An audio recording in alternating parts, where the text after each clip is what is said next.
Қайырлы күн, сіздермен крипто базар. Бізде бүгін альткоиндар, альтсезон және де менің портфелім жайлы әңгіме болады. Әрине, бұл ақпараттар сіздер қызықтыратын болса, видеоны міндетті түрде басынан соңына дейін көріңіздер.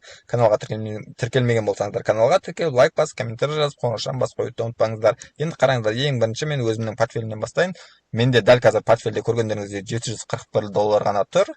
Менде минус осы уақытқа дейін $1154. Бұл споттағы. Менде фьючерста көп позициялар стоппен жабылды. Дәл қазір көргендеріңіз соңғы кезде білесіздер. Өте қатты альткоиндар құлады. Енді қараңыздар, менде ең үлкен минус қазір $554. Старкнетте 80% минус менде. Неге? Себебі мен Старкнетті білесіздер. Телеграмға посттар болған $2-дан 2-1, $1,5 алған кездерім болған. Қазір Старкнеттің бағасы өте төмен. Енді қараңыздар, ең бірінші менде ең үлкен позиция Zika Sync'те дәл қазір. Орта баға мен алған 0,13 цент. Қазіргі бағасы 0,08. Менде процент көргендеріңізде 37% минуста. Бұл қатты минус емес. Бұл қатты минус міне 78%, $554 минуста. Менде 837 Starknet бар. Орта баға менде 0,84 цент. Почти $1. Ал енді қараңыздар. Қазіргі бағасы 0,17. Неге менде в основном бұл монеталар? Менде білесіздер, портфельдің 90% Layer 2, яғни эфирдің көмекші проекттері. Неге? Себебі осы жылы ең үлкен инвестициялар осы проекттерге құйылды. Мысалға, просто Zika Sync көрсетейін мен сіздерге. Крипторанктан өздеріңізде қарап шықсаңыздар болады. Zika Sync'ке 458 миллион инвестиция құйылған осы жылы. Яғни Zika Sync новый монета ғой. От жақында ғана шықты, көргендеріңізде 458 миллион инвестиция құйылған. Және де фондтардың өздері ең топовый фондтар, Blockchain Capital, Andreessen Horowitz, және де Dragonfly деген сияқты топовый фондтар. Олардан да бөлек фондтар бар, көргендеріңізде. Қарап шықсаңыздар болады, өзі мысалы басатын болсаңыздар Bybit, Crypto.com деген сияқты тоже фондтар бар. Енді қараңыздар, Wisting Zika Sync разлог 17% ғана разлог болған дәл қазір. Ол в основном airdropщиктардың монетасы. Мысалы, қазір airdropқа қараңыздар 15% бөлінген, және де airdropщиктардың монетасы сразу разлог болған. Қазір airdropщиктардың барлығы уже өздерінің тапқан монеталарын бәрін сатып жіберген деп айтуға болады. Одан кейін фондтардікі линейный разлог көргендеріңізде 2028 жылға дейін. Енді бұл жерде уақыт бар әлі өсуге. Мысалы, осы жылдың соңына қарай өсірсе де болады, себебі қараңыздар, фондтар қазір дәл осы бағадан сатқан, оларға невыгодно деп ойлаймын, себебі қазір бағасы өте төмен. Фондтардың бағасы бұл жерде жазылмаған, фондтар қандай бағадан алғаны. Бірақ менің ойымша, осы 0,08, 0,1 долларлардан алу мүмкін. Яғни осы айналадан может фондтардың бағасы алған бағалары. Қазір бұл бағалардан оларға сатқан дұрыс емес. Сол себепті де міндетті түрде өзімнің ойымша Zika Sync 1,5-2,5 долларға дейін бару керек. Осы жылы, мүмкін келесі жыл. Себебі альтсезонға әлі уақыт бар деп ойлаймын мен. Әрине, өте көп монеталар жақсы икстар берді, бірақ біздің монеталар емес, яғни жаңадан шыққан монеталарының 80-90% әлі икс берген жоқ. В основном мемкоинда, сосын Solana, XRP деген сияқты монеталар. Енді қараңыздар, Aptos пен Sui бар. Жаңа монеталардан Aptos пен Sui тоже жақсы икс берді. Қазір оларды көреміз. Сосын қараңыздар, менде дәл қазір тағы да жаңадан монеталар шықты. Мен өзім CyberConnect, сосын Blur деген сияқты монеталарды сатып алдым. Ол үлкен баға емес, аз бағаға. Неге? Blur мен тағы да алатын ойым бар. Себебі Blurға тоже 164 миллион инвестиция жасалған. Және де фондтары жақсы. Қараңыздар, 113 миллион Blurға 0,20 центтен инвестиция жасалған. Яғни қазір фондтардың өзі минуста, 45% фондтардың өзі минуста Blurда. И Blurды менің өзім ойымша, олар фондтар минусқа сатпайды, үлкен объем болғаннан кейін, олар керісінше манипуляция жасап, әлі Blurды тағы да өсіреді деген ой бар. Blur қазір графикін ашуға болады.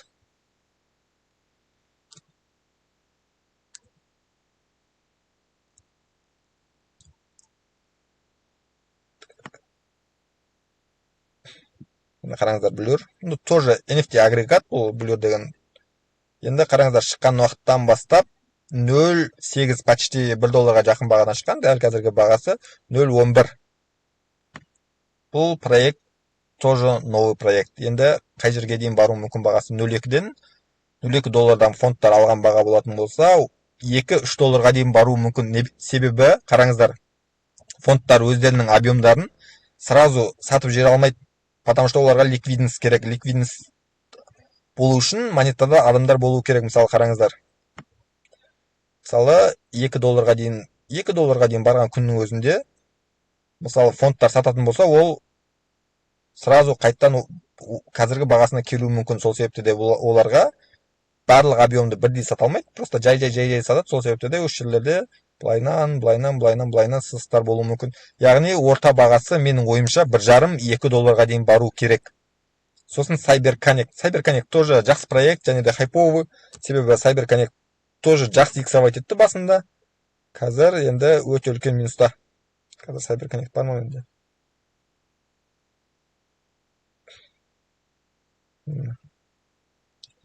CyberConnect қарасаңыздар болады. Қазір почти уже ең низында, былай қарасақ болады. Қазір ең үлкен хайынан бастап, хайында 14 долларға дейін барған. Қазір минус 91%-ке дейін монета түскен.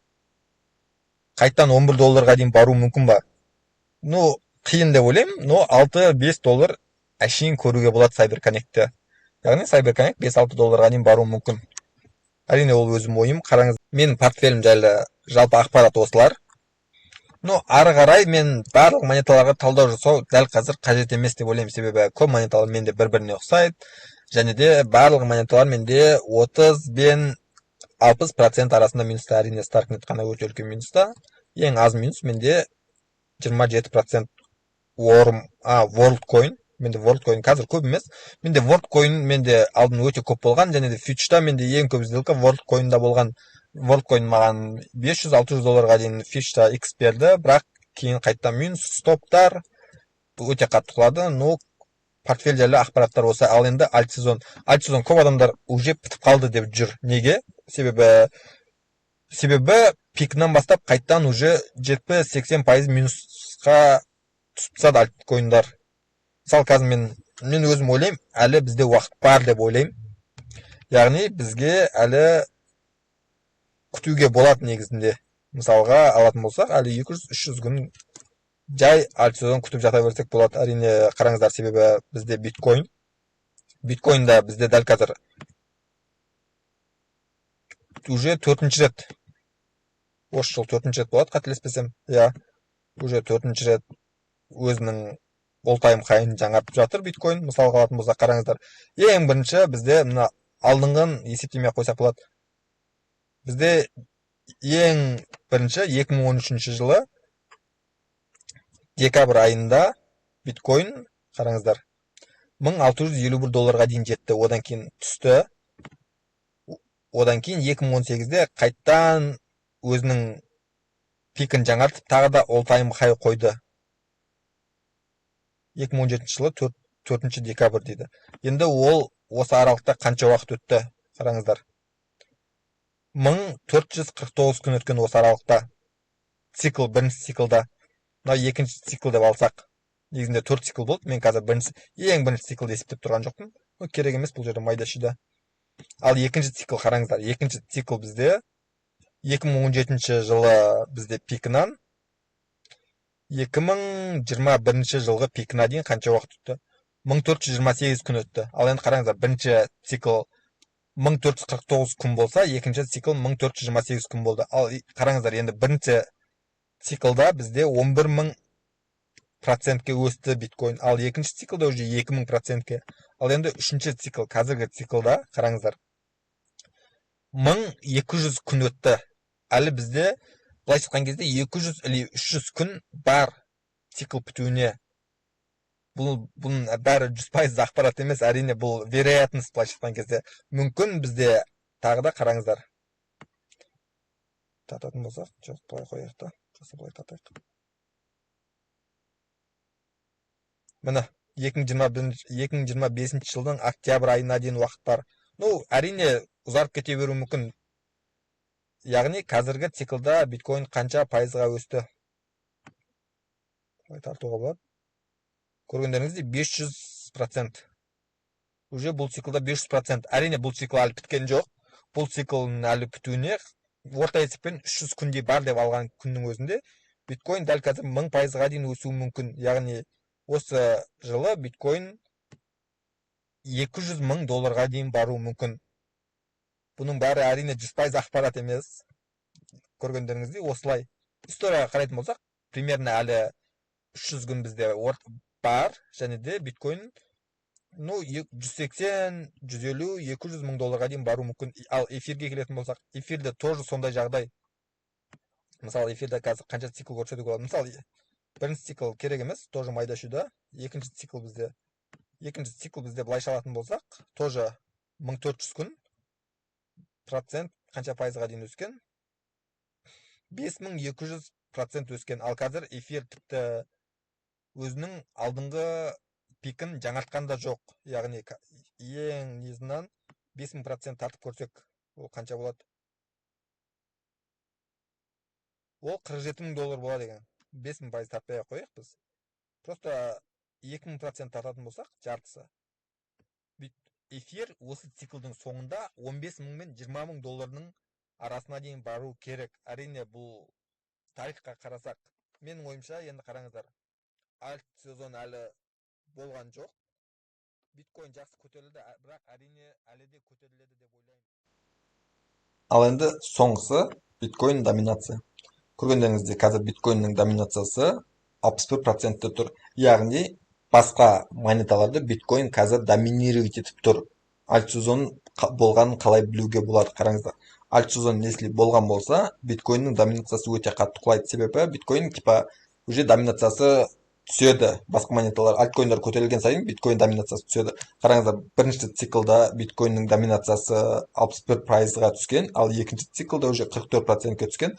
Осы циклда көргендеріңізде биткоиннің доминациясы почти пикында тұр. Қазір альткоиндар өте көп.